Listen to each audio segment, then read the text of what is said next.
ओम।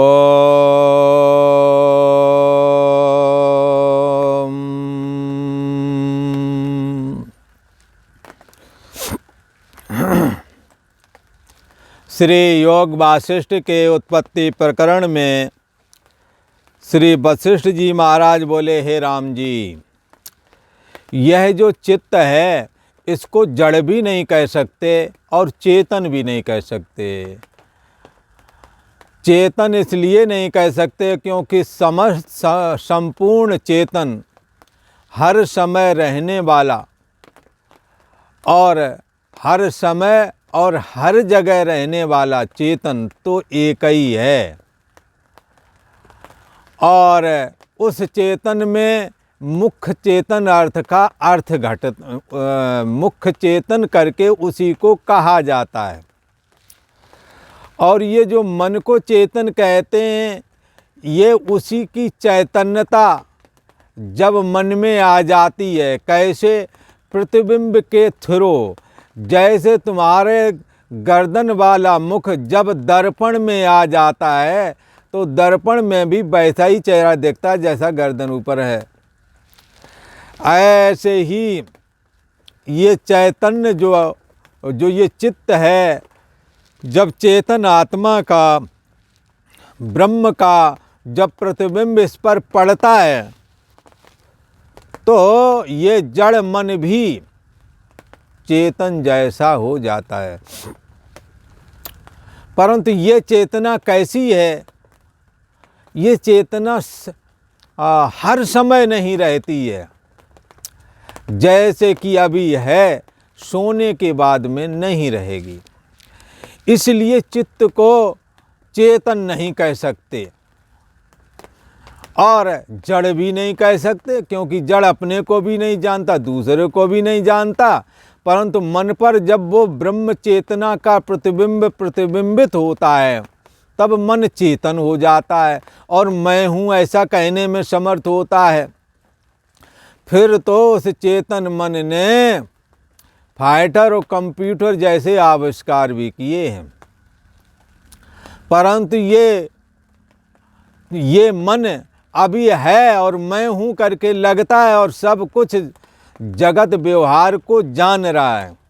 परंतु सुषुप्ति अवस्था के आने पर ये मन अपनी कारणा अवस्था में जब चला जाता है तो ब्रह्म का प्रतिबिंब इस पर नहीं प्रतिफलित हो पाता। लिहाजा मैं हूँ ये भी नहीं जानता। और क्या जानता है फिर? एक तो मैं हूँ ये भी नहीं जानता और कुछ भी ना जाना सुख से सोया। कुछ भी नहीं जानता, मैं हूँ भी नहीं जानता और जगत का व्यवहार कुछ भी नहीं जानता। तो इस प्रकार से ये मन सुषुप्ति अवस्था में इसका जाननापना गायब हो जाता है, जो कि इस जागृत अवस्था में भी जाननापना है, ऐसा जाननापना उससे गायब हो जाता है। परंतु ये बात आपके द्वारा जानी जाती है, ये बात समझ लो। अभी आप सब कुछ जान रहे हैं और मैं हूँ को भी जान रहे हैं, जगत व्यवहार जो सब कुछ है उसको भी जान रहे हैं। परंतु जब सो जाएंगे तो मैं हूँ को भी नहीं जानेंगे और जगत व्यवहार को भी नहीं जानेंगे। इस जाननापना और ना जाननापना को भी जो जानता है, इसका नाम है आत्मसत्ता, इसका नाम है ब्रह्म सत्ता। इसी का प्रतिबिंब मन में पड़ता है तब ये सोने जागने वाली चेतना बनती है। इसी का नाम जीव चेतना भी कहते हैं। इसलिए कहा है राम जी, मन ये जो चित्त है ये जड़ भी नहीं है, क्योंकि जड़ चित्त कुछ कर नहीं सकता। सुषुप्ति अवस्था में जड़ चित्त है, पेड़ में जड़ चित्त है, पहाड़ में जड़ चित्त है। ना पहाड़ कुछ कर सकता है और ना ही पेड़ कुछ कर सकता है। इसलिए जड़, ये मन को जड़ कहें या चेतन कहें तो संपूर्णता चेतनता तो इसमें है नहीं। सोने जागने वाली चेतना के रूप में ब्रह्म चेतना का, आत्मसत्ता का ही प्रतिबिंब पड़ता है। और मत मन जड़ भी नहीं, अगर कहें जड़ हैं तो बड़े बड़े आविष्कार इसी ने किए, इसे जड़ नहीं कह सकते। और चेतन भी नहीं चेतन भी नहीं कह सकते, क्योंकि क्योंकि स्वयं स्वतंत्र चेतना मन में नहीं है। परंतु ये ब्रह्म चेतन, ये आत्म चेतन, ये स्वयं चैतन्य है, ये अपने आप में स्थित है, किसी के बसाए नहीं बसता है। और अपने जानने में और दूसरों के जानने में किसी और चेतना की इसे ज़रूरत नहीं है, परंतु मन को अपने जानने में और दूसरों के जानने में ब्रह्म सत्ता की, आत्म सत्ता की ज़रूरत है। ये जीव चेतना, सोने जागने वाली चेतना अथवा कहें चित्त, जो चित्त चेतन है, इसकी चेतना ब्रह्म चेतन से स्वतंत्र होकर के कोई वजूद नहीं रखती। परंतु जगत के व्यवहार जितने भी हैं, ये चेतन चित्त के द्वारा, हाँ, चेतन चित्त के द्वारा ही जगत के सारे व्यवहार होते हैं, जड़ चित्त के द्वारा नहीं हो सकते। जैसे सुषुप्ति अवस्था में चित्त जड़ हो गया था, घन सुषुप्ति से जड़ता छा गई, उस समय आप कोई भी लोक व्यवहार नहीं कर सकते थे। और इस प्रकार से यदि देखा जाए, यदि जड़ मन को कहा जाए तो जड़ मन से कुछ होता नहीं, परंतु मन का होना इस बात का सूचन करता है कि चेतन जरूर प्रतिबिंबित हो रहा, वरना मैं हूँ ये आप नहीं कह सकते। इसलिए मन को जड़ भी कहा जाता है, तब कहा जाता है जब आत्मसत्ता के प्रतिबिंब से यदि रहित बनाया जाए तो मन अपने आप में जड़ है। और ऐसे ही जड़ है जैसे पत्थर, अपने को भी नहीं जानता, दूसरे को भी नहीं जानता। जब ब्रह्म सत्ता का, आत्मसत्ता का, चैतन्याकाश का प्रतिबिंब पड़ता है, तब ये चेतन हो जाता है। जब उस चेतना से रहित होता है तो जड़ हो जाता है। तो इसलिए वशिष्ठ जी महाराज राम जी से कहते हैं, हे राम जी, ये जो चित्त है जड़ भी नहीं और चेतन भी नहीं कह सकते।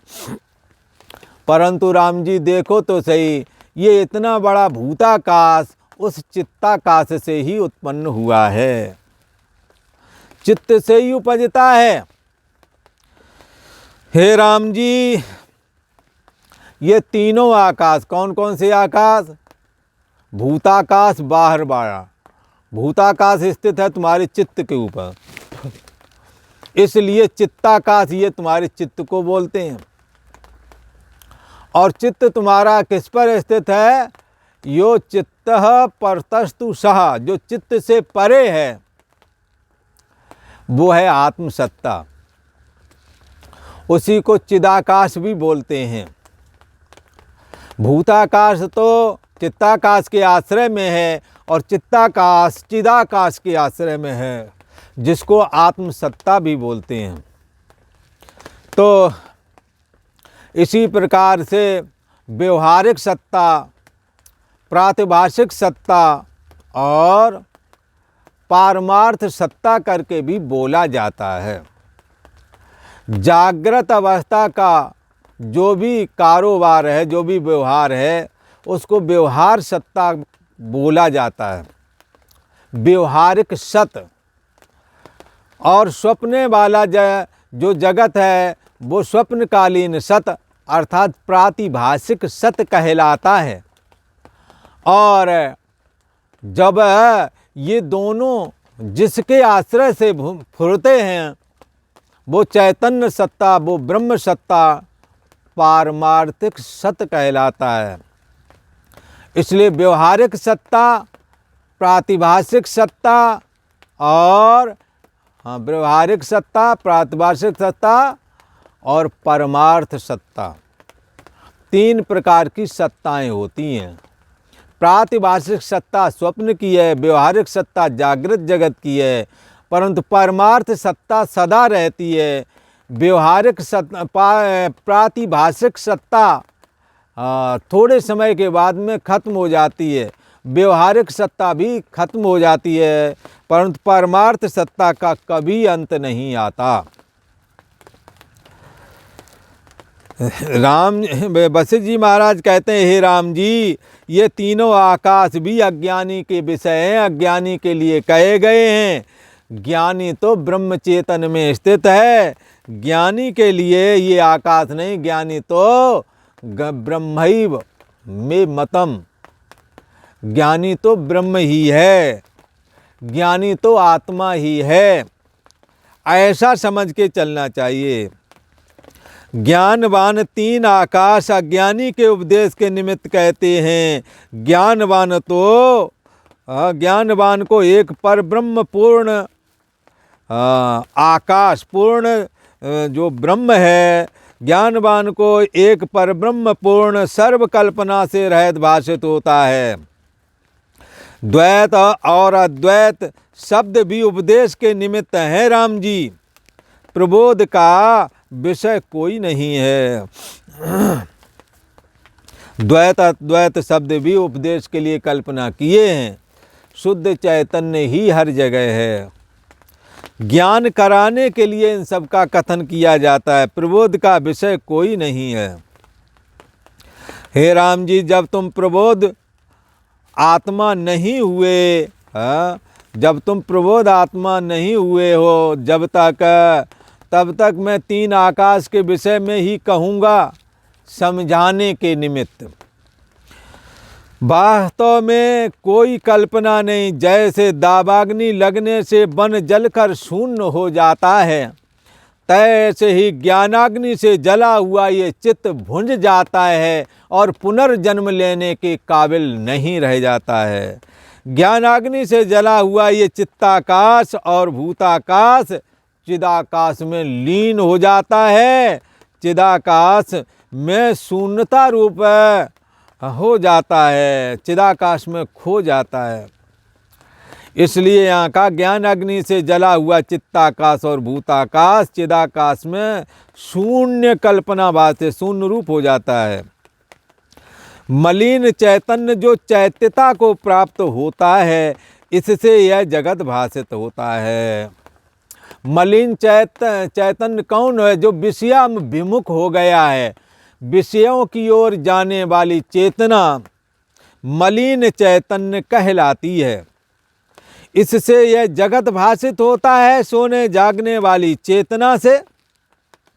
जैसे राम जी इंद्रजाल की बाजी होती है, नाना प्रकार की बाजियां खेलता है खेल खेल में, तैसे ही राम जी यह जगत भी है। ये अज्ञान बोधहीन को यह जगत सत्य भाषित होता है। जैसे सम्यकदर्शी को सीपी में चांदी भासती है, अज्ञानी को ऐसे चैतन्य सत्ता आत्मा में जगत भासता है। आत्म तत्व उसे भाषित नहीं होता, क्योंकि उसे उसकी वृत्ति विषयाभिमुख हो गई है। तस्मात् परांग न पश्यति, इसलिए अंतर की ओर नहीं देखता और बाहर की ओर ही सदा देखता है।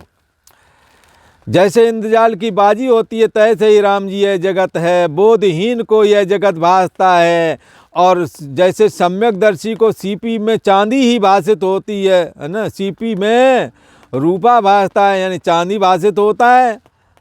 किसको?